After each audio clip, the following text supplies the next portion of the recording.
Voilà, nous, on arrive maintenant. On va vous parler de l'arbre de vie, qui a été envoyé aussi en image par les guides. Cet arbre de vie qui va représenter une transcendance aussi. Alors cette fois, c'est la transcendance des faiblesses humaines en lumière divine. Et toujours comment? Bah, par la conscientisation des choses. L'humain vient sur Terre, donc sans ce vernix finalement, il va commencer à expérimenter l'ombre et de différentes manières dans son évolution. Et l'idée, c'est que il a en lui, en lui des parts d'ombre. On voit bien que là, sur cet arbre-là, hein, il est donc relié à la terre. L'homme, on voit bien on est finalement quelque part comme un arbre avec nos racines et puis nos fruits qui se développent, nos fruits qui peuvent être lumineux, mais aussi beaucoup moisis, abîmés, peut-être en train de pourrir. Voilà, ça c'est des facettes de notre personnalité, en tout cas des facettes, certaines faiblesses humaines hein, qui ont besoin d'être mises en lumière, remis en lumière. Vous voyez, il y a de l'ombre, là on voit bien que l'arbre est et a une zone grise autour de lui. Effectivement, l'homme qui va expérimenter ces ombres va avoir cette zone grise autour de lui. On pourrait dire que ces fruits, voilà, on a relevé quelques faiblesses avec Fabienne qui venait, et on va aller vous montrer comment les transmuter en parts de lumière, justement. Donc, effectivement, on ne vient pas avec que des fruits pourris, heureusement. Et puis, au fur et à mesure, nos fruits pourris reviennent un peu en lumière. Et puis, l'idée, c'est qu'on ait de plus en plus de fruits lumineux sur l'arbre. Plus on va conscientiser les choses et plus on va avancer là-dessus. Ce qui est important de comprendre en fait aussi sur la notion de l'arbre les guides ont envoyé, c'est qu'on est relié en fait à la terre et au ciel. Donc les racines et nos bras ou les branches de l'arbre, c'est ce qui nous mène au ciel. Et ce qu'il faut comprendre en fait dans cette notion, ce qu'ils ont voulu nous faire comprendre, c'est que en fait dans notre arbre, un arbre il se nourrit de ce qui vient de la terre. Et ce qui vient de la terre, on a effectivement, comme l'a dit Carole, tous des fruits pourris et des beaux fruits. Mais pour avoir des beaux fruits, il faut avoir une terre qui est enrichie. Et cette terre, elle peut être enrichie aussi par ces fruits pourris qui tombent, qui permettent de donner des beaux fruits euh, dans lesquels on a envie de croquer finalement, et qui sont très attirants et très lumineux. Euh, voilà, et c'est ce qui vient enrichir. Et ce qu'on peut considérer aussi dans notre arbre, c'est que les feuilles, ça peut être aussi tout notre environnement. Ça peut être les gens qu'on a autour de nous finalement. Chaque feuille dans l'arbre, ça peut être, ou les branches d'ailleurs, hein, puisque les branches, on parle des branches de l'arbre généalogique aussi, hein. Et puis les feuilles, c'est aussi l'environnement en dehors de la famille, au dehors de ces branches de l'arbre généalogique. C'est les feuilles, c'est la famille, les amis, l'environnement, le travail, etc. etc. Voilà. Et puis que parfois, dans cet arbre, les feuilles vont tomber. Donc c'est ce qu'on disait tout à l'heure. Notre environnement va changer, notre environnement humain aussi. Ça veut dire que on peut avoir l'environnement familial qui s'éloigne un peu de nous, ou l'environnement amical, etc. Mais alors, l'environnement amical, parfois, c'est quand même plus dur avec la famille, mais l'environnement amical, parfois, va complètement changer. Ça veut dire que les feuilles vont tomber, elles vont venir nourrir la terre et l'arbre, finalement, hein. Elles nous ont nourris, elles nous ont appris quelque chose, hein, ces personnes qu'on a côtoyées un moment dans notre vie. Moi, j'aimais beaucoup cette image de tous les gens qu'on croise dans notre vie viennent nous sculpter, finalement. Ils viennent nous apprendre des choses sur nous et ils viennent nous construire. Même si ça a été des choses difficiles qu'on a vécues avec eux, ben, c'est ce qui fait aussi qu'on est des personnes comme on est aujourd'hui. Et ça, c'est très important. Et parfois, du coup, les feuilles amicales qu'on a eues à un moment donné dans notre vie vont tomber, vont venir nourrir notre arbre et nous faire grandir aussi. Et puis finalement, ben, ces amis, par exemple, on ne les reverra plus, ils ne feront plus partie de notre arbre. Mais peu importe, il y a des nouvelles personnes qui vont arriver dans notre arbre. Voilà. Et dans notre arbre, du coup, on a certaines choses qu'on a transformées avec Carole en termes finalement. On peut par exemple avoir le fruit de qu'on peut voir un peu comme pourri quand même, pas terrible, le côté égocentrisme et arrogance. Carole, je te laisse Ouais. prendre le relais. Parce que Ouais, donc on va vous dire un petit peu ce qu'on a pu voir comme faiblesse et on va vous montrer après en lumière ce que ça peut donner. Donc effectivement, on a aussi l'avarice, hein. L'avarice, c'est ce côté je garde pour moi, je ne dépense rien, je ne donne pas. Il y a un côté j'ai peur de donner en fait, hein. Il y a la colère aussi, qui est une émotion. Alors la colère en soi, elle est pas forcément mauvaise, mais la colère qui n'est pas, qui est toujours redondante, qui n'est pas transmutée, maîtrisée, comprise, mise en lumière, conscientisée, va là pour le coup vraiment pourrir l'arbre de l'intérieur et aussi tout l'extérieur pour le coup. donc, ça veut dire Euh, que ça pourrit la personne qui est en colère, ça pourrit son intérieur. Donc oui, effectivement, c'est bien de l'exprimer, mais d'aller l'exprimer au bon endroit. Et ça va aussi pourrir les personnes à qui, vers qui la colère va aller. Par exemple, si c'est, on va prendre un exemple, si c'est dans un couple, par exemple, et que un des deux a beaucoup de colère et transmet sa colère à l'autre dans le couple, c'est pas forcément le bon endroit. C'est pas forcément à votre compagne, votre compagnon ou à votre mari, enfin peu importe, de réceptionner votre colère. Elle doit être réceptionnée ailleurs. Ou alors elle doit être transformée ailleurs. Les émotions, c'est important, hein, c'est vivant aussi, mais on n'a pas à faire subir à d'autres notre colère. C'est parce que par les mots et par cette émotion de colère qui va être transférée à l'autre, on va venir pourrir les énergies de l'autre. Et chaque mot, chaque énergie euh, et chaque émotion transmise à travers cette colère vont venir se coller à l'autre finalement, et l'autre ne va pas forcément comprendre d'abord. Et, euh, et du coup, ça va venir le noircir au niveau de son énergie, au niveau de son intériorité. Donc, toutes ces ombres qu'il y a dans tous les termes qu'on va vous donner au fur et à mesure, faut vraiment être très vigilant. Et c'est là où la conscience, conscientiser ce genre de choses, c'est très, très important. Hein. C'est pas dans un couple, normalement, où on est amoureux de l'autre, qu'on doit transférer sa colère. On ne transfère pas de la colère sur quelqu'un qu'on aime. Ou alors, il faut se poser des questions. Voilà. et souvent cette colère, elle vient de bien d'ailleurs. Il peut y avoir une colère qui surgit à un moment donné, mais et justement, en conscientiser, c'est aussi aller chercher la racine. La racine, d'où elle vient cette colère? Et elle vient peut-être de très très loin. Donc la personne qui est en face de vous va prendre toute cette colère, mais finalement, elle est peut-être pas, elle est peut-être juste le miroir pour que vous puissiez prendre conscience.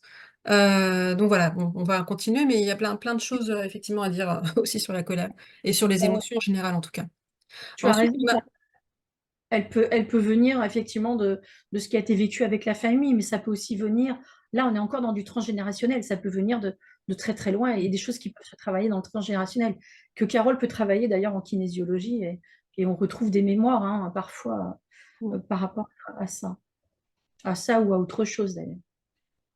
Ensuite, on va être tout ce qui est consumérisme et convoitise. Donc là, c'est vraiment l'idée bah là, on va peut-être être plus sur la notion de manque quelque part. Le fait d'être en manque de quelque chose, sentir toujours un vide à l'intérieur, et ben on va consommer, consommer, consommer à outrance, dans des excès qui sont pas OK pour se donner des bons fruits, hein. C'est aussi la convoitise, on va toujours vouloir ce que l'autre a, on n'a jamais assez. Et ça va créer aussi chez les hommes, les humains, ça va créer cette histoire de compétition.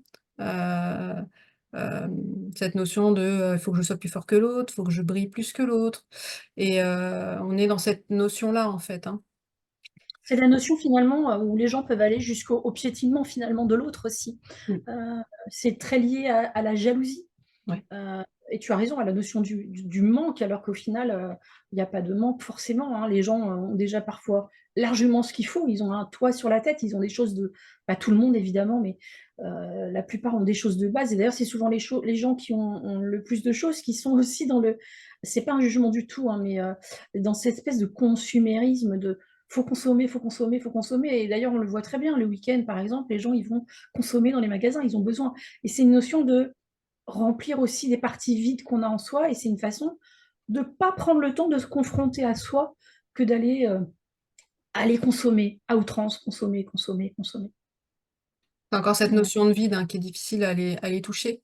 Plutôt que d'aller comprendre pourquoi on ressent ce vide intérieur et puis l'accepter parce que le vide est important à ressentir. Et ben, on va masquer, on va mettre des pansements. Effectivement, la consommation fait partie d'un des pansements, pour éviter de regarder en soi. Et puis ensuite, on a l'avidité et l'insatiabilité, ça va aussi un peu avec le consumérisme, hein, c'est-à-dire, on veut toujours plus, plus d'argent, plus de sécurité, plus de pouvoir, plus de comme si c'était, vous voyez, je vois l'image d'une, d'un sac, troué là où tout bah, on a un, puis ça s'en va tout le temps, puis on remplit, puis ça s'en va tout le temps, on remplit. Voilà, c'est jamais en fait, on a l'impression que c'est jamais OK, c'est jamais rempli. Il y a toujours une fuite quelque part, quoi. Et puis le dernier, c'est la procrastination. Très Heu, intéressant ce que tu dis, Carole, quand tu parles de fuite, parce que ouais, finalement, ça rejoint la fuite de soi. la fuite de Euh, soi. Mmh, et oui, c'est pas être dans le vers à soi, on va pas vers soi, on est dans la fuite de soi. Et du coup, pour ça, bah, on va aller voir ce qui se passe ailleurs ou à côté. c'est ça. Et du coup, on n'est jamais satisfait, on n'est jamais rempli, on n'est jamais. Il y a Comblé? toujours cette notion de manque, mais parce qu'il y a ce qui manque, en fait, souvent, c'est le retour à soi et le travail sur soi. Mmh. Et le dernier, bah, c'est la procrastination, donc on en parlait tout à l'heure. Effectivement, c'est important ces temps de procrastination. Ils sont importants pour pouvoir aller vers soi intérieurement.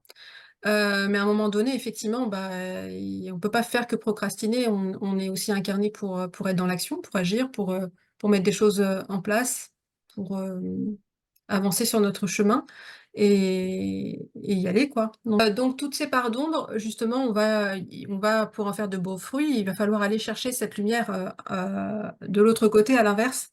Donc dans l'égocentrisme et l'arrogance, on voit bien que, pour aller, transcender ça, il faut aller vers plus d'humilité. L'humilité, c'est quoi? C'est justement, c'est se décentrer de nous, et de nous dire que ce qu'on fait ou ce qu'on donne, voilà, ça nous appartient pas, en fait. C'est beaucoup plus haut que nous et c'est ne pas rechercher non plus, forcément, la reconnaissance, vous voyez ce côté, bah, je suis humble, quoi. Donc ça, Faire c'est les choses avec le cœur sans rien en attendre c'est derrière, en ça. fait. Je crois que l'humilité, c'est surtout ça. Et d'ailleurs, quand on regarde tout ce qui est écrit sur la partie orangée, qui est du coup la transmutation en lumière, bah, c'est en fait c'est beaucoup des choses qui partent du cœur, alors que la partie ombre, ça part plutôt de l'ego et c'est beaucoup moins lumineux. Donc en fait, ce qu'on veut vous faire comprendre là, et c'est ce que les guides veulent nous faire comprendre, c'est qu'on doit faire les choses avec le cœur finalement et avec son âme, euh, plutôt que de faire les choses avec son ego et son égoïsme finalement. C'est d'être plus dans le partage et de faire plus les choses avec amour et avec son cœur. Euh, Entre autres, la solidarité et le partage avec les autres. Voilà, c'est des choses qui partent du cœur, qui partent de l'âme et du cœur. Oui, puis on est dans un mouvement, dans les ombres, vraiment très égocentré, très «je garde pour moi», j'ai peur de manquer, je veux consommer pour moi et on voit bien que là, c'est un mouvement qui va vers l'extérieur. Je donne, voilà, je diffuse, voilà, quelque chose, comme ça. Dans l'humilité, dans la solidarité, le partage. La colère effectivement, et ben, justement, c'est modérer, les émotions. Pouvoir aller dans ses émotions, les comprendre pour pouvoir mieux les gérer après, c'est pas fermer les émotions, au contraire, elles sont là, elles sont nécessaires. Mais c'est vraiment, pouvoir y mettre du sens, pouvoir les libérer pour qu'il y ait moins de réactivité, et qu'on soit plus à même, d'être bien enraciné et dans la terre et dans la matière pour pouvoir, gérer les choses, et avoir plus de patience et de douceur aussi, avec soi et avec les autres.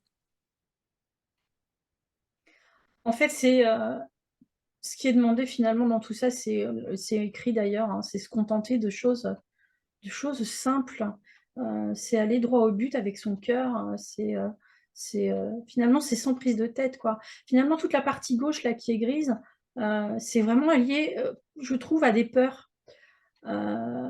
C'est des peurs et du coup, les peurs, elles bloquent ce côté lumineux et ce côté amour qu'on peut avoir à l'intérieur de nous.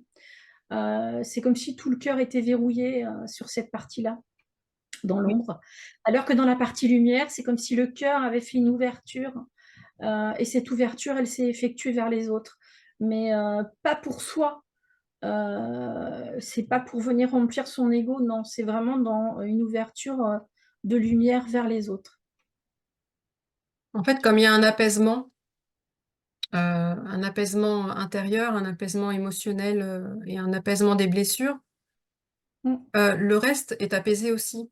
Donc ce qui va être donné, ce qui va être, diffusé va être dans ce côté lumineux, apaisé. Bien sûr que c'est pas du jour au lendemain et tout le temps et on a voilà, il y a aussi des on peut pas avoir des fruits lumineux à 100 tout le temps sur notre arbre. Mais en tout cas, on y tend de plus en plus et l'arbre est de plus en plus rempli de jolis fruits que de fruits pourris. L'idée, c'est d'inverser un peu la tendance. Et il y aura certainement des endroits, des faiblesses qui vont être plus dures que d'autres à transmuter en lumière en fonction de notre vécu et de voilà, de ce qu'on est venu faire sur terre. Mais voilà, c'est chacun, fait de son mieux pour aller vers ces beaux fruits, quoi. On peut pas être à 100 parfait, c'est juste pas possible. Donc forcément, on a des peurs qui resteront, encore. Après, avec la conscientisation de ces peurs, on peut les avoir à un pourcentage beaucoup plus faible qu'on pouvait les avoir auparavant. C'est ça. Donc vous allez peut-être moins consommer à un moment donné, ou consommer différemment, les colères un peu moins fortes, vous sentir beaucoup plus satisfait de ce que vous avez, ce que vous êtes et tout ça, ça se modère. C'est comme si, voilà, on arrivait à un état de modération, mais alors contentation, oui, on se contente de ce qu'on a, mais il y a aussi ce côté, j'ai envie j'ai envie de nourrir, de me nourrir aussi, de faire des choses, positives, hein. C'est pas juste je me contente de la vie, quoi, hein. C'est vraiment, j'ai envie de mettre, de mettre ma patte un petit peu, dans cette vie, via ce que je sais faire, bah, via ce que j'aime faire aussi. C'est vraiment prendre sa place aussi de cette manière-là, hein. C'est pas juste, voilà, on prend sa place, hein. Le petit bonhomme, il est jaune, il est lumineux, c'est un soleil donc heu, voilà, il prend sa place dans le monde. Avec courage, du coup. Tempérance et courage. Voilà, OK. Donc après avoir vu ces faiblesses, qui se transforment en lumière, on va aller voir justement, les valeurs, qui permettent de modifier ces faiblesses. Les valeurs qui mènent à l'amour inconditionnel pour une renaissance divine. Donc on voit bien que, bah, notre petite limace qui était dans son cocon là, va petit à petit, se reconnecter à elle-même dans sa chrysalide. Elle va commencer à fabriquer ses ailes, hem, pour Elle se pouvoir prépare à la transformation, en fait. voilà, pour pouvoir, dans sa transformation, devenir ce papillon qui va ouvrir ses ailes et qui va aller cheminer vers la lumière. Vers une renaissance divine. Il part du soi à la renaissance divine, en fait, hein. Donc là, ce qu'on va vous montrer, c'est les valeurs, qui peuvent vous aider aussi, à aller toucher du doigt cet amour inconditionnel hein, qui est très compliqué de toucher sur la terre, en tout cas, hem, mais qui est certainement, le but de toute incarnation. C'est venir aller toucher cette origine de l'amour inconditionnel. Quand on parle de la reconnexion à soi, le soi, c'est, la reconnexion à son âme. Heu, c'est pas la reconnexion qu'à son intériorité, c'est la reconnexion au cœur, mais surtout à l'âme. C'est prendre conscience de l'âme qu'on a à l'intérieur de nous et c'est cette âme qui va nous permettre de nous transformer, en ce très beau papillon qui va pouvoir aller vers une certaine forme de liberté. Et pour commencer, on a 3 premières principales valeurs. Alors ça nous a été envoyé, par les guides, heu, par Hildegarde de Bingen. Hem on s'était déjà intéressé à ces travaux suite à une communication que Fabienne avait eue. Euh, et on avait commencé à regarder un peu ses livres, ses œuvres et tout ça. Et au moment de faire cette vidéo, quand on a parlé des vertus, effectivement, m'est revenu le livre que j'avais laissé un peu de côté depuis un petit moment en vision, et ça me disait d'aller voir dans ce livre euh, pour avoir des infos. Et donc on a demandé laquelle vision, puisque c'est le livre des œuvres divines que j'ai là, je vais vous montrer, si ça vous intéresse. Je sais pas si on voit là avec mon... Voilà. Le livre des œuvres divines de d'Hildegarde. Donc on nous a dit huitième œuvre et vous aurez des infos. Donc on a été chercher et effectivement, bah, là on est tombé sur les trois premières vertus qui sont euh, l'amour, l'humilité et la paix pour aller dans cette transcendance. Euh, Hildegarde, en fait, elle a été. Alors nous, on n'est pas du tout, on connaissait pas du tout les travaux d'Hildegarde. Et vraiment, on s'intéresse au fur et à mesure, on va chercher beaucoup de choses, beaucoup d'informations à travers elle et encore d'autres personnes qu'on nous envoie.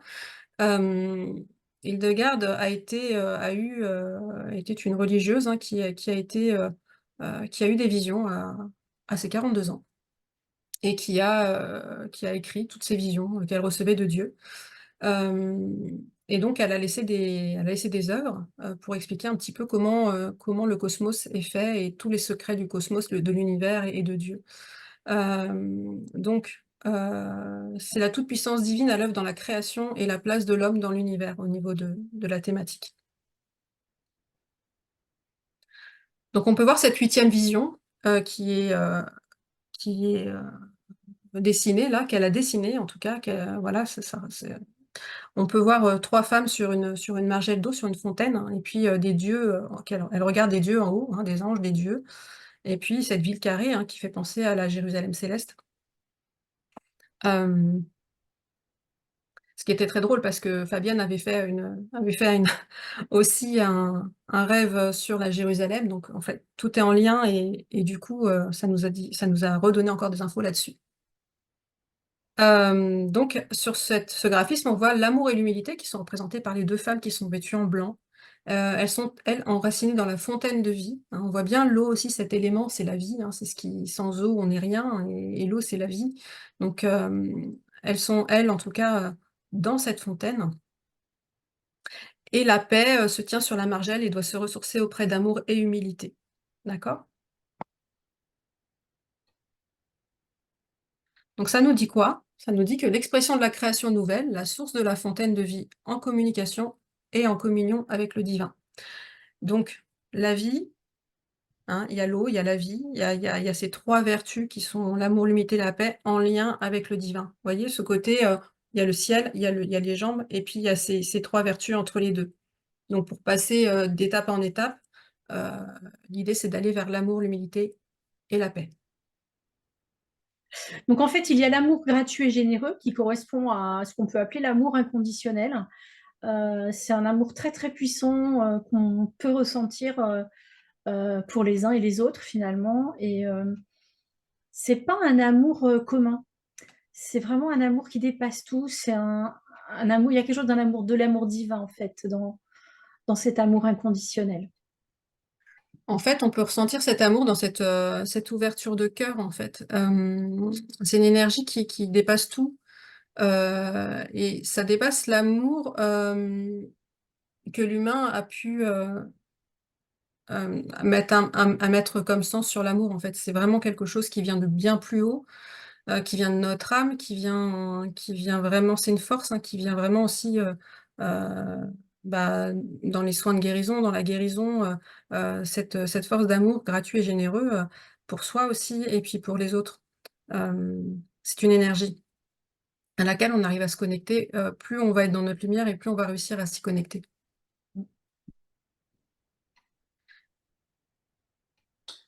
Ensuite, nous avons l'humilité qui est un détachement de l'ego. C'est une forme de modestie. Euh, je n'ai pas trop grand-chose à rajouter en fait sur l'humilité. Je pense que c'est un gros travail sur soi que l'on doit faire pour être humble et se dire que les choses nous appartiennent pas finalement. Hem, voilà, tout simplement. Ouais, on en a déjà parlé tout à l'heure, hein, dans les faiblesses et la lumière. Donc, effectivement, je dirais que l'humilité arrive au fur et à mesure déjà de nettoyage de blessures, et plus ça va, plus on se décale du besoin d'avoir et le besoin de posséder et d'avoir raison à tout prix qui rassure l'ego, mais finalement qui coupe d'une partie de nous. Heu, voilà, plus on va travailler sur la dimension de l'ego et plus l'humilité va pouvoir prendre sa place.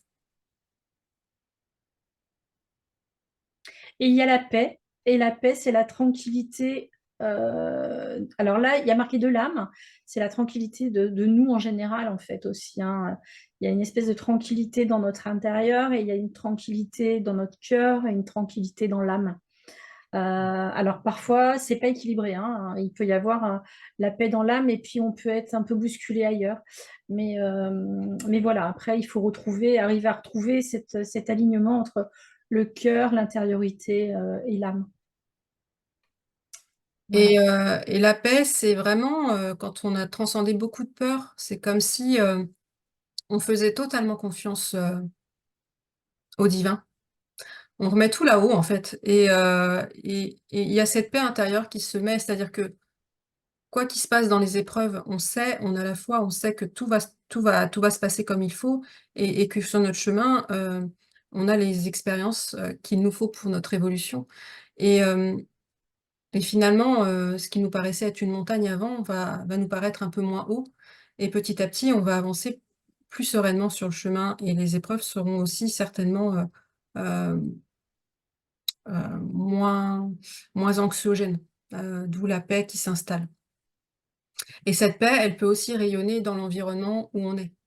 C'est-à-dire que ce qui était chaotique autour de nous, finalement, si on est en paix intérieure, va être beaucoup plus apaisé aussi autour de nous. Cette paix intérieure aussi, elle arrive aussi parce que, comme le dit Carole, en fait, quand on a des obstacles sur la route, on remet tout là-haut, on fait confiance. Mais c'est parce qu'aussi on est relié à la foi. Et ça, c'est très porteur, on est soutenu en fait. Voilà. Et du coup, on ne se sent pas seul. C'est ça. Donc les autres vertus? La patience, c'est la capacité d'attente et de tolérance. Euh, la patience, c'est quelque chose qui doit se travailler tous les jours, qui peut prendre du temps.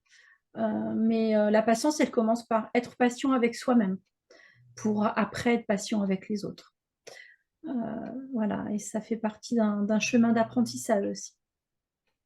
Oui, parce qu'il peut y avoir des grandes frustrations et c'est vrai que, bah, si le petit enfant intérieur a été beaucoup frustré, bah, l'adulte, il veut tout, tout de suite. Ça va jamais assez vite et le temps et le temps et le temps, hein. C'est une grande, notion, que nous avons, cette notion de temps où il faut que ça arrive vite et pourtant, ce chemin prend tellement de temps il nous faut être patient. Parce qu'il y a des choses, qui viennent quand il faut, quand on est prêt. Si on n'est pas prêt, ça sert à rien, ça va nous déséquilibrer, si on n'est pas prêt à accueillir, c'est pas le moment enfin, notre structure énergétique n'est pas prête et ça, il faut l'accepter.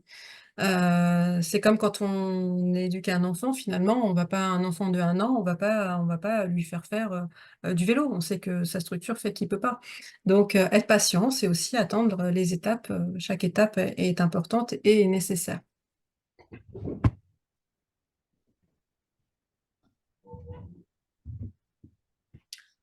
Ensuite, il y a la bonté et la bienveillance, c'est croire en la force de l'amour de soi et des autres, la fraternité. Oui, donc l'idée c'est effectivement, hem, c'est justement sortir de l'individualisme, où on se dit que tous les autres, voilà, on peut avoir des fois ce côté justement quand on est dans le retour à soi, dans ce cocon, on peut avoir vécu tellement de blessures, de la part de l'extérieur qu'on a tendance à se remettre vraiment, juste avec soi-même pour être protégé et finalement là, c'est reprendre confiance en se disant que, ouais, mais on est assez fort structurellement, là, on est OK, on est bien enraciné pour pouvoir, aller vers les autres, heu, dans une dimension justement de partage, de fraternité, et comme ça apaisait en soi par rapport à certaines blessures, le la relation avec les autres va aussi, complètement changer et être différente.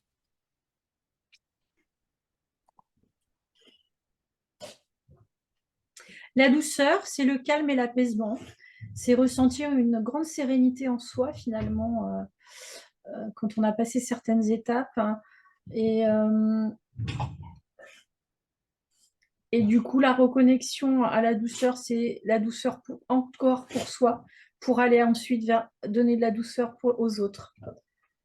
Euh, il y a certaines personnes d'ailleurs qui ont un tel calme et un tel apaisement en eux que juste la présence de cette personne peut aider les autres à relâcher et se sentir apaisé. Et c'est aller dans cette énergie yin, dans son énergie yin, c'est-à-dire cette énergie qui enveloppe, cette énergie qui, de la mère divine aussi, hein, qui vient rassurer, envelopper, alors, déjà de la douceur pour soi parce que souvent, on est dans, heu, on peut être dur avec soi, hein, dans sur terre, on est toujours en train de se critiquer, intérieurement, c'est jamais assez, ça c'est pas du yin guéri tout ça, hein. Donc l'idée c'est de vraiment pouvoir déjà se donner cette, compassion, parce que la douceur pour moi va aussi avec la compassion. Hem et en se donnant cette douceur, on peut la donner aux autres, on peut la transmettre en fait. Heu, donc ça passe aussi, par soi, en étant peut-être, moins intransigeant sur soi.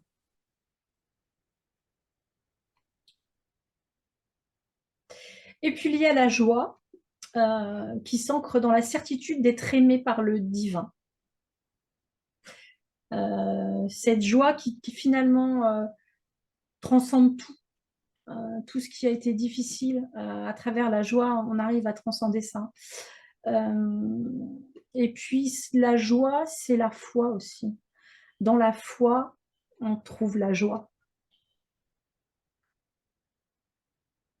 Oui, la joie, c'est vraiment, de trouver pleinement sa place sur terre et pouvoir, profiter de la vie, mais profiter pas dans la consommation comme on l'a pu le mais vraiment profiter, de chaque fruit, en fait, qu'on a pu, créer dans notre arbre, profiter de cette légèreté, de cette joie d'enfant aussi. C'est vraiment revenir à la joie, à l'émerveillement de l'enfant, qu'on a été, l'enfant intérieur en tout cas.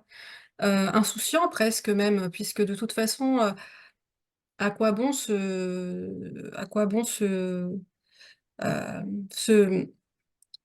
ruminer des choses, se poser, 36 000 questions puisque de toute façon, quand on est connecté au divin, on laisse les choses se faire en fait et c'est comme si c'était des fardeaux qu'on redéposait. On se libère des fardeaux, donc la joie peut revenir. On est aussi au niveau du plexus solaire. Au niveau de la joie, c'est vraiment, notre rayonnement de notre centre, de notre soleil intérieur. Hem Donc il y a un gros travail et une grosse, mise à jour du plexus aussi qui se fait à ce moment-là.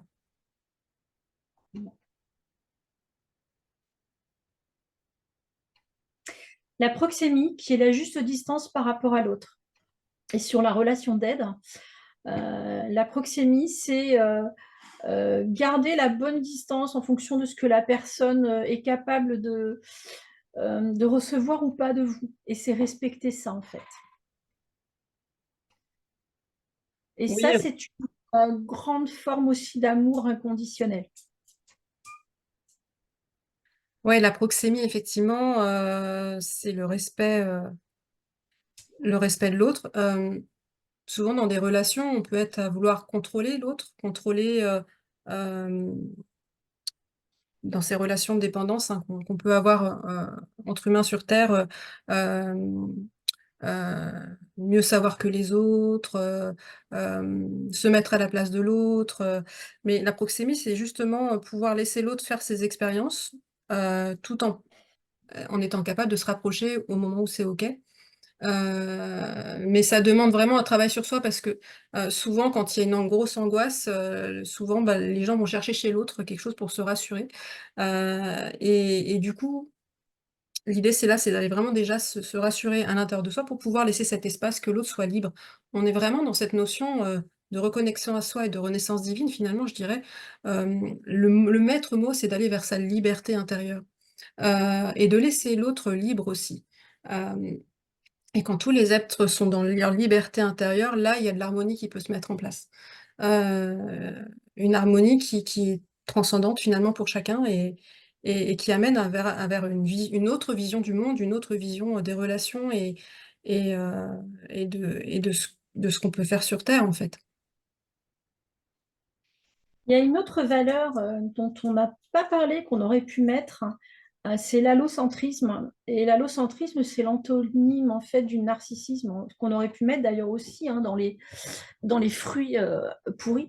L'allocentrisme, c'est vraiment ne pas être centré sur soi, mais à l'inverse, c'est aussi euh, être ouvert aux autres, hein, aller vers les autres et être dans l'aide pour les autres. Mais à condition qu'on soit aidé nous avant. Hein. C'est-à-dire que pour aider les autres, il faut aussi que nous, quelque part, on soit un minimum réparé euh, pour être dans une relation d'aide plus fluide et vraiment accompagnante, en fait. Bien Voilà. sûr, ouais. Surtout quand on accompagne les autres en tant que professionnellement, en tout cas, voilà, c'est important aussi d'avoir fait tout ce travail intérieur, en tout cas d'être en train de le faire. Hem Surtout n'écoutez pas les gens qui vont vous dire, «C'est égoïste de penser qu'à toi, tu étais plus là pour nous», c'est vrai que c'est une phase où on peut se remettre en question, qui nous ralentissent sur le chemin aussi, hein. C'est primordial de revenir à soi et parce que justement ça va ouvrir cet espace pour l'autre après. Ça va ouvrir quelque chose de beaucoup plus grand, et qui sera pas là pour, venir combler justement ce qu'on a toujours comblé avec les autres, mais qui va être là vraiment dans la justesse. Et on peut pas y arriver si on est toujours, collé dans des énergies de dépendance, en fait. C'est pour ça que c'est important d'être recentré sur soi avant tout et ce n'est pas là, du tout quelque chose d'égoïste justement, on est vers du divin, donc on est aussi sur du partage, mais ce travail intérieur est important à faire, en fait. C'est une étape d'être centré sur soi à un moment donné pour après aller mieux et pouvoir aller s'occuper ou aider ou accompagner les autres. Et c'est de l'amour inconditionnel, du coup. C'est pas de l'amour où je suis dans l'attente que l'autre aussi vienne réparer des choses en moi. Là, on est vraiment sur. Du On a déjà partage. travaillé sur soi et du coup, on a déblayé, on a purifié des choses. Et voilà. Et après, du coup, on peut aller partager notre expérience, du coup, notre cheminement et mieux accompagner les autres dans leur cheminement aussi. Et puis on peut mieux co-créer aussi avec les autres, Tout à fait. de manière équilibrée et chacun dans ses compétences, en fait. Voilà, ce sera plus harmonieux en tout cas.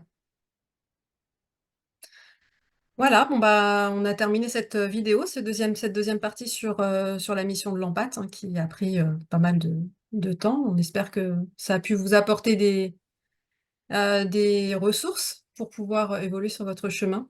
Et puis n'hésitez pas en tout cas à nous faire vos retours sur ce que vous avez pu en comprendre et si vous avez des thèmes de vidéos que vous voulez qu'on aborde par exemple, pour les prochaines fois, n'hésitez pas. Voilà, on vous souhaite, plein de belles choses et puis, à très bientôt, on espère. On vous souhaite un très beau cheminement vers la lumière. À très bientôt. Au revoir. Au revoir.